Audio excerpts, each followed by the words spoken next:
I'm Emily McCabe, and this is Fishing Game Changers, brought to you by Maine Department of Inland Fisheries and Wildlife. In this series, I join our staff in the field to learn more about what they do, why they love it, and what drives them to apply their time and talent to the Maine outdoors. On today's episode, I am sitting down with regional wildlife biologist Scott Lindsay. We'll be discussing some of the important things you need to know about the natural behavior of mother deer and what to do if you've encountered an injured or orphaned deer fawn. White-tailed deer are fascinating animals, but it is important to respect their natural behavior and not intervene when unnecessary.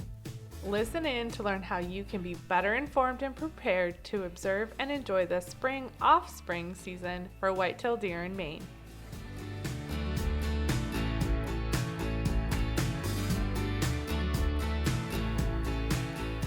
Scott Lindsay is a regional wildlife biologist at Maine Department of Inland Fisheries and Wildlife. He is based in the Sebago Lakes region in the southernmost portion of Maine and has many years of experience working to manage Maine's abundance of wildlife in one of the state's most human-populated regions. As a regional wildlife biologist, we do a variety of different jobs. We work out of a regional office, so we have a designated part of the state that we're primarily responsible for. In the region that I am in, I cover from York County up to about Oxford County.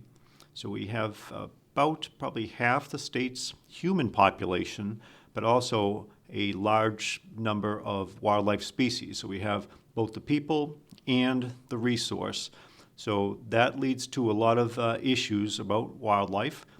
We have plenty of hunters, plenty of trappers, so we have that type of use, but we also have situations where wildlife can cause problems, and we assist with those as well. We try to encourage people to live with wildlife as much as possible, so that's a lot of what our job entails.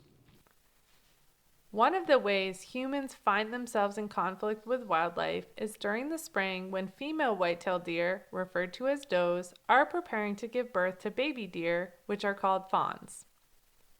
The gestation period for deer is about 200 days, and yearling does typically give birth to a single fawn, but mature does in good physical condition frequently produce twins. There are even rare occasions where a doe can have triplets or even quadruplets. This can result in a lot of babies on the landscape in a short period of time, increasing the chances of you possibly coming across one. Usually in Maine, it varies from where you are in the state, but most of the time they'll be giving birth in late May or early June. There's going to be a lot of fawns out in the landscape. We are fortunate to have a very healthy deer population, particularly in this part of the state and into central Maine. We have a strong deer population and a lot of people that likely could come into contact with seeing these fawns once they're born. Newborn fawns are highly dependent on their mother for survival, relying on her for food and protection. Young fawns are quite vulnerable and are very susceptible to predation. They could easily get into a lot of problems if they're out and about. So as a result of that, what will happen is when a fawn is born, it will find a place where there's some cover, lay low, keep a very low profile, and it will be with its mother just long enough to nurse. And then when the nursing is done, the mother will go back to browsing. Again, she's going to have a very high energy demand, particularly this time of year as she's nursing. So she has to go out, keep her health up. So she's not going to be just limited to where that fawn is. She's going to go to the best places where she can find as most calories as possible and feed so she can come back and adequately take care of that fawn. Now, she's not going to go too far away. Female deer may be confined to as little as 35 to 50 acres during the spring. So their home range does get much smaller during this time. They don't want to wander too far from that fawn. But if you see a fawn, it is unlikely you're going to see that doe with it for very long. And the reason is because if that doe is there, and if it's in close proximity to that fawn, other eyes are going to see it. And some of those eyes are predators, and they're going to quickly make that connection that not only is there a nice doe around there, which they will certainly try to kill if they can, but there's a much smaller one, which is going to be much easier for them to kill. So Evolution has equipped deer with that behavioral adaptation of feeding the fawn and then leaving it alone. And the fawn will sit there very quietly. And here is where the problem lies. Because of the sudden abundance of fawns on the landscape and the behavioral adaptation of does leaving fawns for extended periods of time, it becomes somewhat common that people come across a fawn and assume it's in trouble because it's alone. Frequently, when this happens, people make a quick decision to intervene and pick up the fawn, essentially kidnapping it. What we want the public to distinguish is those times when a fawn truly is orphaned and could potentially benefit from assistance versus those times when that fawn is just being a normal fawn with a mother nearby who is going to take care of it and is really trying to keep that low profile until that fawn is old enough and strong enough to be able to keep up with her, which they generally will do towards the latter part of summer. Typically, the newborn fawn is going to remain hidden and solitary for about 3 weeks after it's born, give or take. Often, a well-meaning person might encounter the fawn during this time and assume it's abandoned and try to intervene by handling or capturing it. In many cases, the fawn is not abandoned and is simply doing what it's meant to do. Their camouflage coat and lack of scent offers them protection from predators. And speaking of scent, many people believe that leaving any human scent on or around the fawn will cause the doe to refuse to return or care for them, but that simply isn't the case. The science says quite convincingly that a fawn will not be abandoned by the doe if it is handled by a person. We have found that they indeed do not seem to be bothered by that. In situations where fawns are taken and returned to that site, the doe has been observed to be there.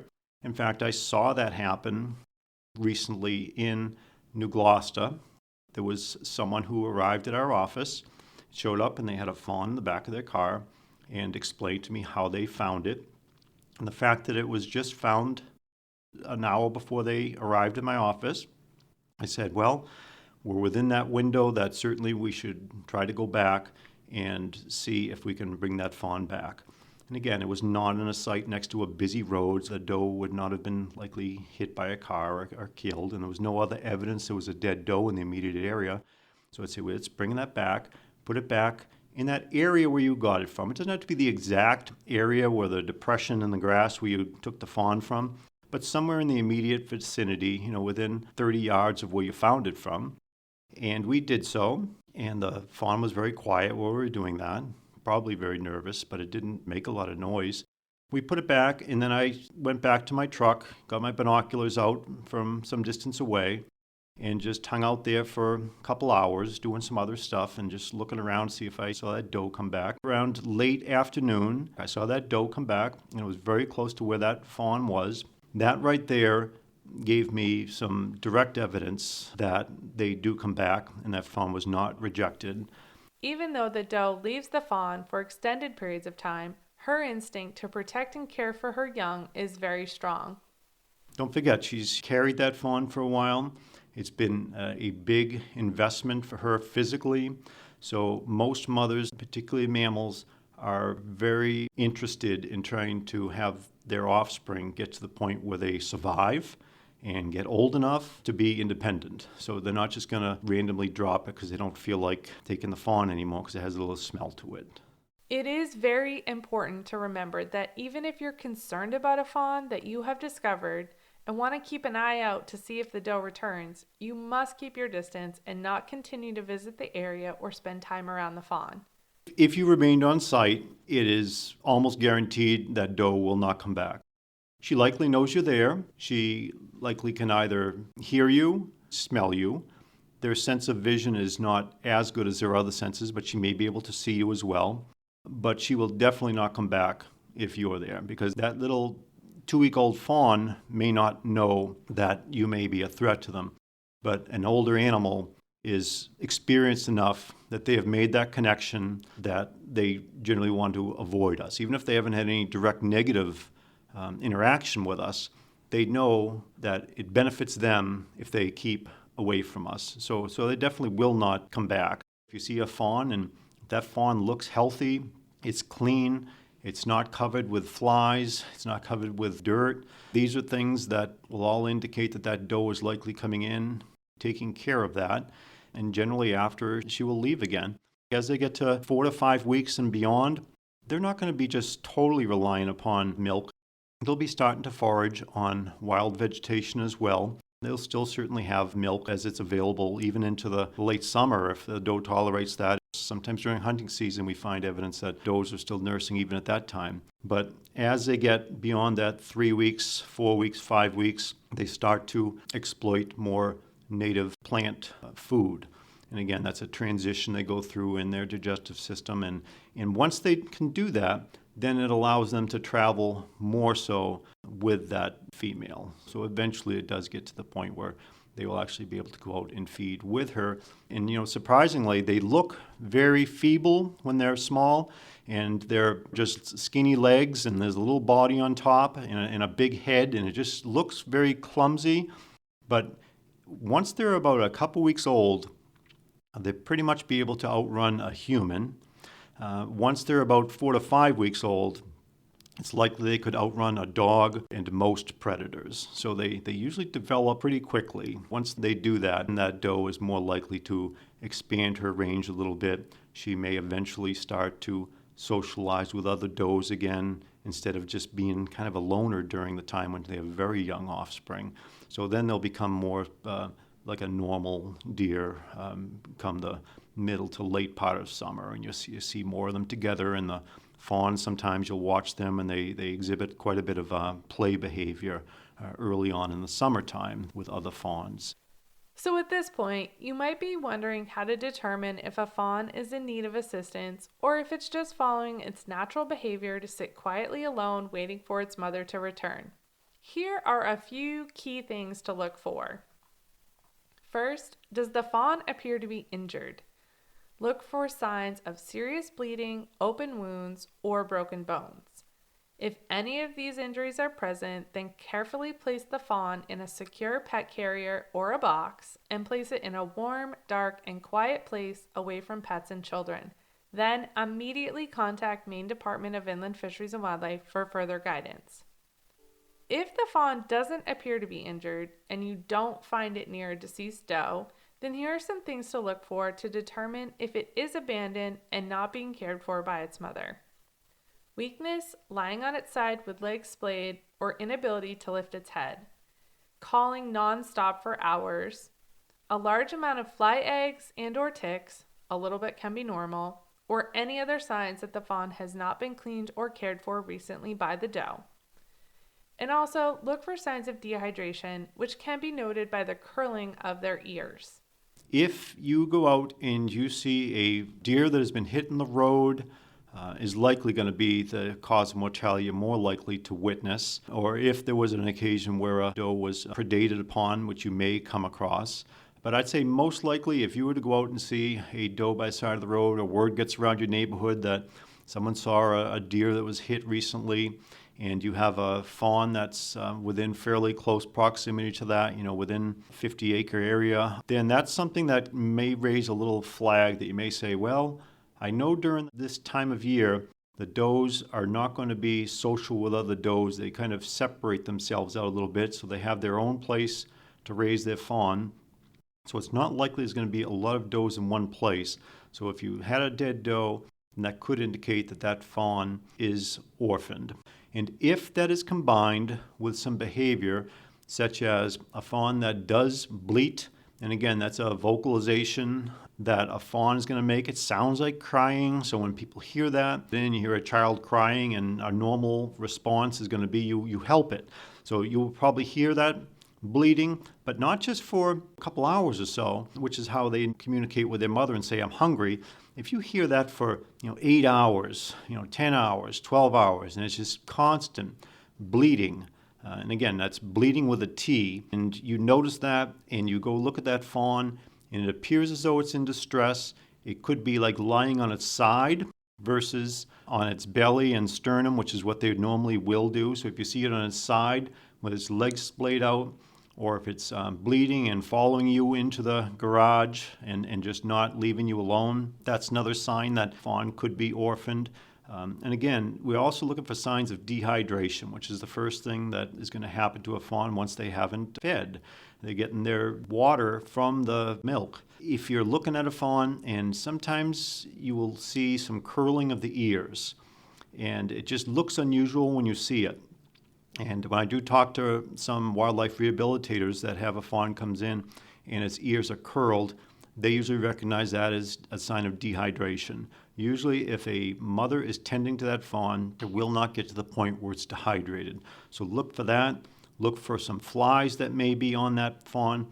Look for some excrement that may be on that fawn. Anything that the mother would normally tend to and would not allow to happen. If she's not there, then it's more likely to see that in that fawn. So I'd say listen for the vocalizations and just an animal that it appears to be in distress. Certainly any wounds that you see, if you see some bleeding, if there was any evidence of like a broken bone or something just looks like a bone is disfigured and not the direction it should be going, then it's a potential that, someone could have hit it with a riding lawnmower or maybe didn't know it was there, or a tractor. Occasionally that happens, or a car, and it could have gotten an injury that way. So that's something that you want to look at as well, as maybe that would be a situation where we could consider contacting IF&W staff and make a decision of whether this is a situation we want to take. Because again, we're trying to avoid the number of fawns that are coming in that are not orphaned fawns. We don't want to take fawns away from their mothers. If you believe the fawn needs assistance, do not take any action until you have contacted Maine Department of Inland Fisheries and Wildlife for further guidance. Never feed or attempt to care for a fawn yourself. In Maine, orphaned wildlife can only be legally and safely cared for by a licensed wildlife rehabilitator that has special training and resources to properly care for a young wild animal. We are very fortunate in the state to have a fairly small number of people that have really dedicated a good part of their spring, summer, and early fall to rehabilitating wildlife that is injured and can benefit from some care. And these are wildlife rehabilitators. They are certified and they are permitted to do that work. Otherwise, it is not legal to be in possession of wildlife. We definitely want to leave it to people who have the qualifications to do this, and they have the necessary supplies as well. They know what fawns need to be fed. They know what temperature they need to be at. Basically, what will happen is when that fawn comes in, it will probably be there until it's to the point where it is really weaned, and that will usually be late summer, and it will be on the premises of that wildlife rehabilitator. They will be responsible for feeding it. You can't just feed it cow's milk or find something that you can get at the store. It's a special formula that they have to use, and they try to have it so that the protein mix in that formula is going to closely replicate that of the female deer. So that is expensive to get that. And I would say for the time that fawn is going to be in the Wildlife Rehabilitation Center, it's estimated the average cost of that from the time it arrives until it is released in the late summer could be close to $1,000 per fawn. Wildlife rehabilitators commit a huge amount of time, money, and resources caring for young deer. Not only is it time-consuming and expensive, but it also requires a lot of skill and experience to do it properly so that the deer can effectively return to the wild and survive. They care for it during the summer.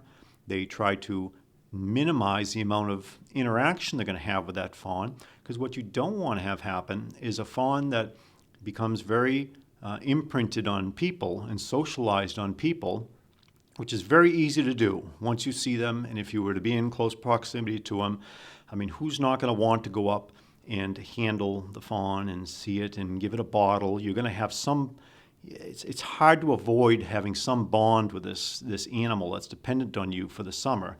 So they really have to work hard on trying to minimize that, because if they don't minimize that, then when that fawn gets released, it is just going to want to be around people.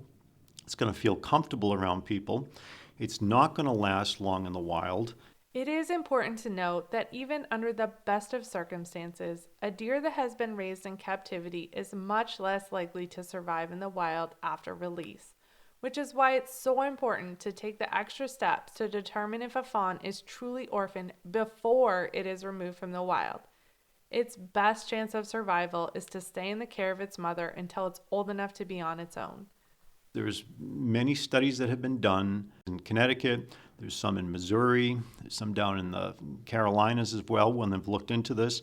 And they have found that the fate of a fawn that has gone through wildlife rehabilitation and released, normally anywhere from about 50% of them up to about 85% of them will die within 100 days of being released. So that is probably about twice the mortality rate that you would see in a wild fawn that was released by its mother. So again, animals die in the woods.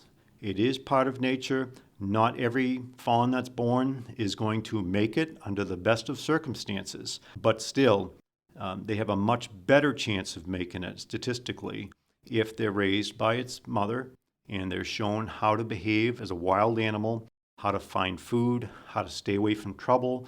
And that's something that we really cannot do in a wildlife rehabilitation facility. They can meet its nutritional needs, they can take care of it, they can fix some injuries it may have to some extent, even though they're not veterinarians, but we can kind of help them out that way. But the whole goal of bringing an animal in is you want it to be a functional animal when it's released. And that's very difficult to do for deer. So that's why we really try to minimize it. We have a great deal of respect and appreciation for what a wildlife rehabilitator can do, but we're not to the point where we can duplicate what a doe is going to do.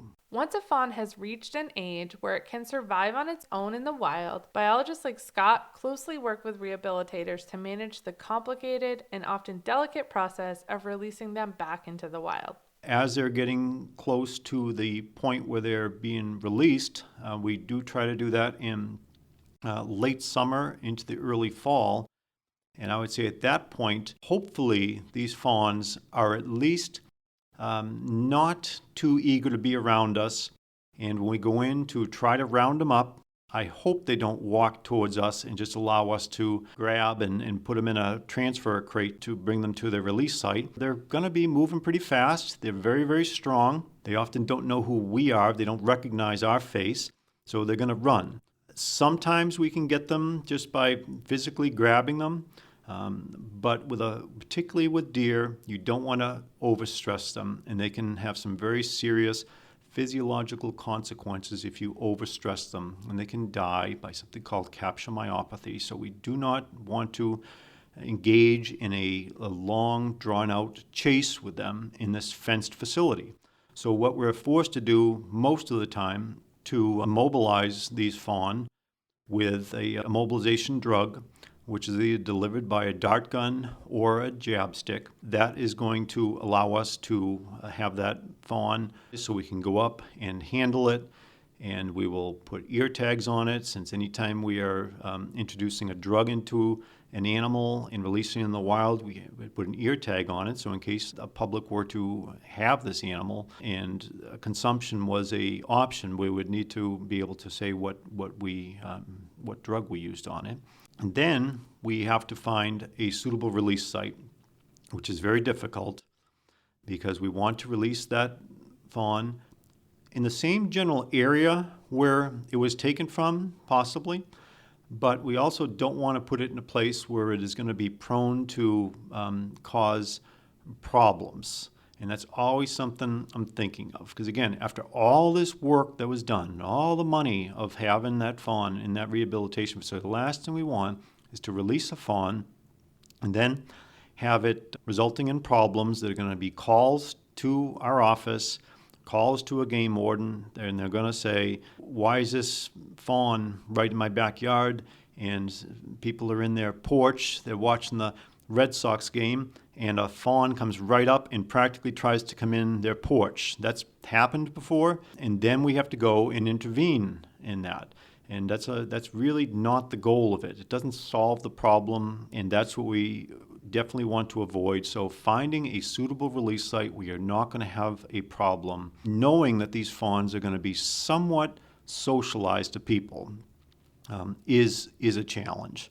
And that's something that we have released fawns. I can remember releasing fawns up along the Stud Mill Road, just west of Calais. And again, it goes through commercial forest land, and there's a pipeline that goes through there.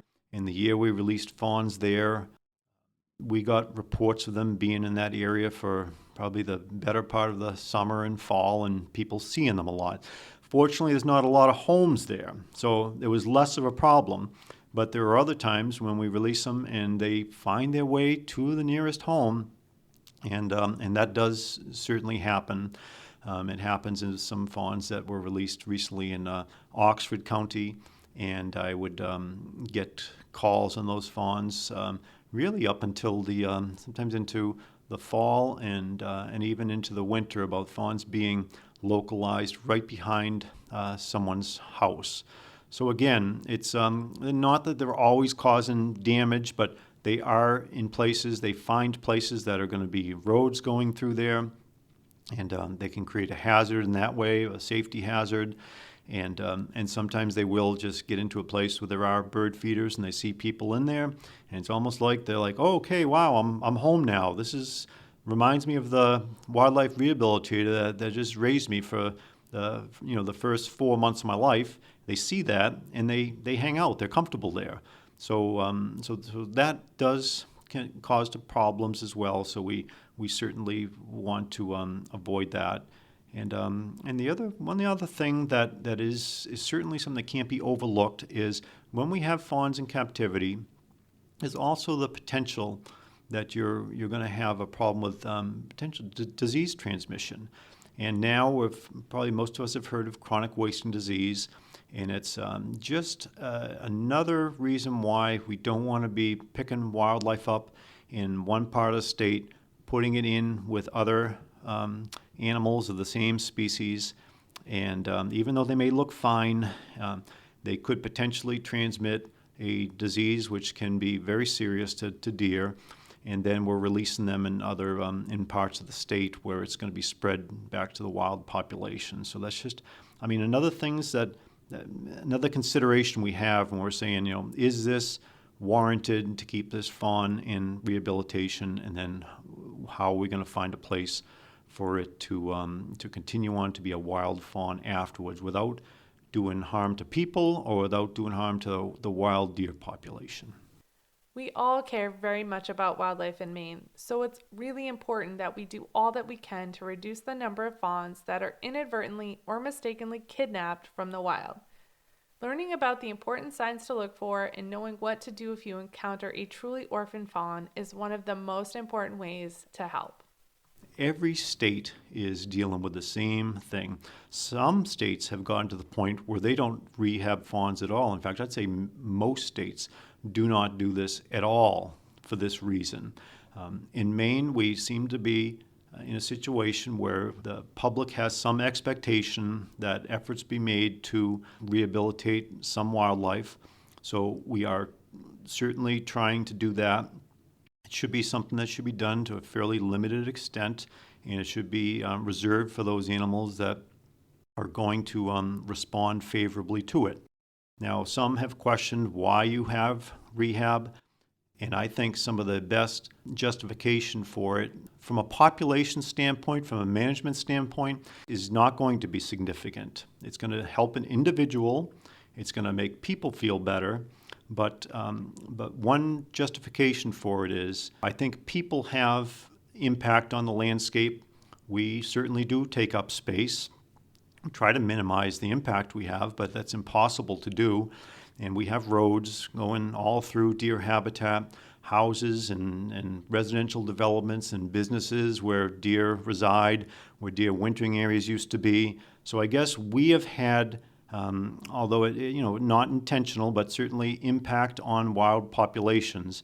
And I think you could say, well, this is a way that we can kind of give back on this to some extent, provide this care for these animals. And we recognize that nature can be a difficult place to live. These animals don't go back to a comfortable home like most of us do and have a fairly reliable way of having food. They work hard for it, and I guess this is one way we can kind of give them a little helping hand when it's done at a fairly limited extent.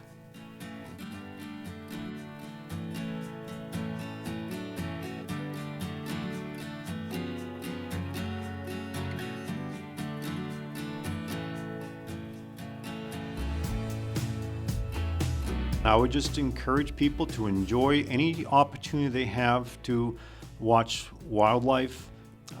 And again, I think it's the best thing we can do is to watch it from a distance, not try to get up too close. And that doesn't matter whether you're seeing a bear cub or a deer or any other species of animals or birds. We kind of want to give them the space to do what they are very good at doing, living in the wild, and observe from a distance. And it's one of those real benefits of living in Maine, that we have so much around us that we can watch. And if you really want to do wildlife a favor, allow them to do what they do best and try not to intervene unless it really does seem that it's warranted based upon what we've discussed already, where an animal really could benefit from some help. Otherwise, just leave it alone and enjoy it. Thank you so much for listening. We hope that today's episode has provided some important insight into typical behavior of Maine's beloved white-tailed deer and some helpful information about what to do if you think you've encountered an orphaned or injured fawn.